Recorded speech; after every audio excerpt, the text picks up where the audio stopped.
Hello and welcome friends, मैं doctor दीप ज्योति आप सभी का दी इम्प्रेस यूट्यूब चैनल पे दोबारा स्वागत कर रही हूँ। और ये वीडियो मुझे काफ़ी दिनों से बनाना था, लेकिन पता नहीं आज मुझे बहुत स्ट्रांगली फील हुआ कि ये वीडियो आप सबकी इन्फॉर्मेशन के लिए शेयर करना है। जैसे आप लोगों ने थंबनेल में देखा ही होगा, dark night of soul exactly क्या है। और ये हम लोग कई बार सुनते भी हैं स्पिरिचुअल अवेकनिंग के प्रोसेस में, स्पिरिचुअल जर्नी की प्रोसेस में, या फिर जो ट्विन फ्लेम सोलमेट जैसी जर्नी में है वो सारे लोग। लेकिन मैंने ये भी नोटिस किया है कि कई बार लोग डार्क नाइट ऑफ सोल से गुजर रहे होते हैं, कुछ दिनों से नहीं कुछ महीनों से, लेकिन उन्हें पता ही नहीं होता कि ये डार्क नाइट ऑफ सोल का फेज़ है और उसे बाहर कैसे निकलना है। कई बार इसे सिर्फ एक डिप्रेशन का नाम दिया जाता है, एंजाइटी का नाम दिया जाता है, या फिर कोई डॉक्टर के पास में जाके कोई मेडिसिन दी जाती है, लेकिन इंसान इन सारी चीज़ों से क्योर नहीं हो पाता है। तो आज मैं आप सबको dark night of soul exactly क्या है, इंसान उस सिचुएशन में कैसा महसूस करता है, वो फेज़ किस लिए आता है, उससे बाहर कैसे निकलना है, उसका टाइम फ्रेम कितना होता है, ये सारी चीज़ें आप लोगों को बताऊंगी। ज़्यादा डिटेल में नहीं बताऊंगी, छोटा वीडियो बनाऊंगी। तो आगे बढ़ने से पहले दी इम्प्रेस को आपको ज़रूर सब्सक्राइब करना है, नोटिफिकेशन बेल को भी ज़रूर प्रेस करना है। जैसे मेरे चैनल पे मराठी सब्सक्राइबर्स भी बहुत ज़्यादा है, तो उन लोगों से मेरी रिक्वेस्ट है, अगर आप लोगों को ये हिंदी वीडियो समझने में कोई भी दिक्कत आ रही है, परेशानी हो रही है, तो आप लोग प्लीज़ मुझे कमेंट में बता देना। मैं मराठी में यही वीडियो वापस से बना के यहाँ पे पोस्ट कर दूँगी। तो dark night of soul exactly क्या है और ये फेज़ कैसे आता है, ये सबसे पहले जानते हैं। Dark night of soul soul shock के बाद का फेज़ आता है, और सबसे भयानक कठिन जो फेज़ होता है वो डार्क नाइट ऑफ सोल होता है, क्योंकि यहाँ पे सिचुएशन ऐसी बन जाती है कि इंसान का सब तरीके से उसका जो कनेक्शन था वो कट हो जाता है। कोई भी चीज़ उसे अब पसंद नहीं आती है, यानी पहले जो चीज़ उसके दिल के करीब थी, बहुत उसे पसंद था, ये कुछ भी हो सकता है, कोई एक्टिविटी है, कुछ हॉबी है, कुछ खाना है, या फिर फ्रेंड्स के साथ में घूमना है, या फिर पढ़ना है, कुछ और एक्टिविटी करनी है, लेकिन ये सारी चीज़ें उसे बिल्कुल भी अच्छी नहीं लगती और पूरी तरह से वो कट ऑफ हो जाता है, खुद को पूरी दुनिया से अकेला कर लेता है। किसी भी चीज़ में अब उसे इंटरेस्ट नहीं रहता है, ना खाने पे ध्यान है, ना आसपास उसके क्या चल रहा है उसका ध्यान है, उसे क्या करना है। या ये जैसे कि अगर वो स्टूडेंट है तो वहाँ पे उसका ध्यान बिल्कुल भी नहीं रहेगा, वो स्टडी पे ध्यान नहीं देगा, अकेला चुपचाप बैठ के कुछ सोचता रहेगा। जॉब में है तो वहाँ पे भी उसका परफॉर्मेंस ठीक नहीं रहेगा, काम करेगा ही नहीं, और जिस तरीके से उसका पहले परफॉर्मेंस था वो पूरा ज़ीरो हो जाता है। अगर बिज़नेस में है तो वहाँ पे भी वो ठीक से कम्युनिकेट नहीं कर पा रहा, डील नहीं कर पा रहा, लोगों से मिलना वो टाल रहा है। अगर कहीं पे कुछ बेनिफिशियल भी डील है तो उसे भी वो रिस्पॉन्ड नहीं कर रहा। अब किसी चीज़ में उसे इंटरेस्ट ही नहीं रहता, ना किसी से बात करनी है, ना म्यूज़िक सुनना है, ना खुद पे ध्यान देना है, खुद के लुक्स पे ध्यान देना है, कोई भी ऐसी चीज़ उसे बिल्कुल पसंद नहीं आती।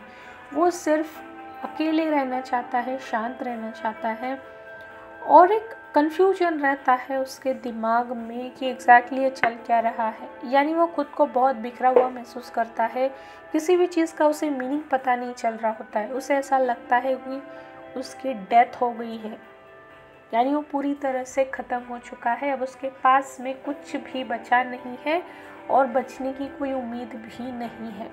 वो पूरी उम्मीद खो चुका होता है, उसे ऐसा लगता है कि अब जीने का कोई मकसद ही नहीं है, हर चीज़ ख़त्म हो चुकी है, क्योंकि सोल शॉक के बाद का ये फेज़ आता है। तो इंसान पूरी तरह से हारा हुआ, टूटा हुआ, डिप्रेस महसूस करता है। अगर एजुकेशन चल रहा है, एग्ज़ाम्स चल रहे हैं, तो एग्ज़ाम को अटेंड नहीं करेगा, जॉब में अचानक से रिज़ाइन कर देगा, बिज़नेस में भी ध्यान नहीं देगा, क्योंकि अब इन सारी चीज़ों में उसे कुछ इंटरेस्ट लगता ही नहीं है। बहुत सारे लोग डेथ का एक्सपीरियंस करते हैं, यानी वो अपनी बॉडी में रहते ही डेथ का एक्सपीरियंस करते हैं कि जैसे उनकी डेथ हो चुकी है। इतना पेन, इतना दर्द उस डार्क नाइट ऑफ सोल की फेज़ में होता है, जो आज तक जितना दर्द कुछ खोने के बाद में आज तक कभी महसूस नहीं हुआ, वैसा दर्द डार्क नाइट ऑफ सोल की फेज़ में होता है। पहले जो भी फ्रेंड्स अच्छे लगते थे या फिर जो भी कलीग्स थे, जहाँ पे टाइम बिताना अच्छा लगता था, अब कुछ भी अच्छा नहीं लगता। अब कोई भी साथ में नहीं चाहिए। बहुत सारा कन्फ्यूजन होता है दिमाग में, कुछ क्लैरिटी नहीं होती है कि एग्जैक्टली हो क्या रहा है, मैं कहाँ पे जा रहा हूँ या जा रही हूँ, मुझे क्या करना है। सब ख़त्म हो गया है, मुझे खुद को ख़त्म कर देना है। और कई बार इंसान सुसाइडल थॉट्स में इतना मुश्किल हो जाता है कि कई बार वो सुसाइड अटेम्प्ट्स भी कर लेता है डार्क नाइट ऑफ सोल की फेज़ में। उसके दिमाग में ही इतनी सारी उथल पुथल हो रही होती है, और ये कोई आम इंसान या फिर उसके फ्रेंड्स, रिलेटिव्स हो, फैमिली मेम्बर्स हो, कलीग्स हो, कोई समझ ही नहीं सकता, तो किसी के साथ में शेयर भी नहीं करता। तो ऐसा होता है डार्क नाइट ऑफ सोल, जहाँ पे इंसान का रीबर्थ होता है, सोल का रीबर्थ होता है। अब ये इम्पॉर्टेंट नेक्स्ट क्वेश्चन ये है कि इतना दर्द डार्क नाइट ऑफ सोल में मिलता है तो इसका पर्पस क्या है। जैसे अगर कुछ चेंज करना है, कुछ नया पाना है, तो पुराने को खोना ही पड़ता है। जैसे सारे पेड़ पौधे, नेचर हमें यही सिखाता है कि हर साल एक सीज़न आता है और उस सीज़न में सारे पेड़ अपने सारे पत्तियाँ जो है वो खो देते हैं, उनके पास कुछ भी बचता नहीं है। वापस से एक एक करके सारी पत्तियाँ उगती है और वापस से वो पेड़ फूलने लगता है, हरा भरा हो जाता है। यही कुछ मैसेज है सोल के लिए भी, यही कुछ होता है डार्क नाइट ऑफ सोल भी, क्योंकि ये फेज़ उसी के लिए है। जो पुराना वाला है उसे हटा के कुछ नया करना है, नया फेज़ स्टार्ट करना है, जो कि रियल है, रियलिस्टिक है, जो अल्टीमेट ट्रुथ है। तो यहाँ पे क्वेश्चन ये आप लोगों का होगा कि अब ये डार्क नाइट ऑफ सोल है तो उस टाइम मुझे क्या करना चाहिए। अब यहाँ पे सिम्टम्स तो मैंने बता दिए है कि सिचुएशन क्या होती है इंसान की जब वो डार्क नाइट ऑफ सोल से गुजर रहा होता है, क्योंकि बहुत लोगों को पता ही नहीं होता कि वो डार्क नाइट ऑफ सोल से गुजर रहे हैं। वही बार बार पुराने वाले थॉट्स में वो खोए रहते हैं। और इस टाइम आपको कोई भी स्पिरिचुअल मेंटोर, गाइड या फिर गुरु से कनेक्ट करना है। मैं स्पिरिचुअल बोल रही हूँ, रिलीजियस नहीं। आपको सिर्फ एक स्पिरिचुअल गाइड, मेंटोर, गुरु ही यहाँ पे गाइड कर सकते हैं, आपको अपनी डार्क नाइट ऑफ सोल से बाहर निकालने के लिए मदद कर सकते हैं।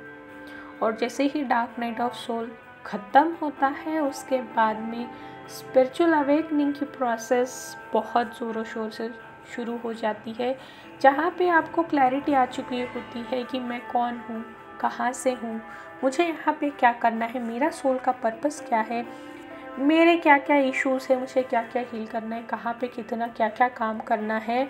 और मटेरियलिस्टिक चीज़ें और स्पिरिचुअल चीज़ों में डिफरेंस बहुत आसानी से समझ में आने लगता है, जो कि पहले नहीं होता था।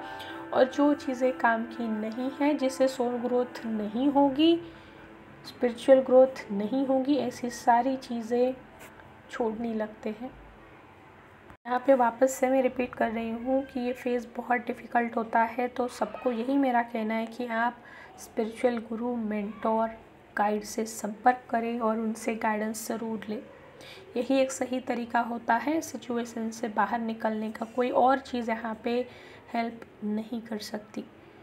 और जो ट्विन फ्लेम सोलमेट जैसी जर्नी में है या फिर ऐसी जर्नी में नहीं है, लेकिन फिर भी आपका अगर स्पिरिचुअल अवेकनिंग का प्रोसेस शुरू होने वाला है, सोल ग्रोथ शुरू होने वाली है, तब भी आप इस सिचुएशन में हैं, उस टाइम भी आपको यही करना है।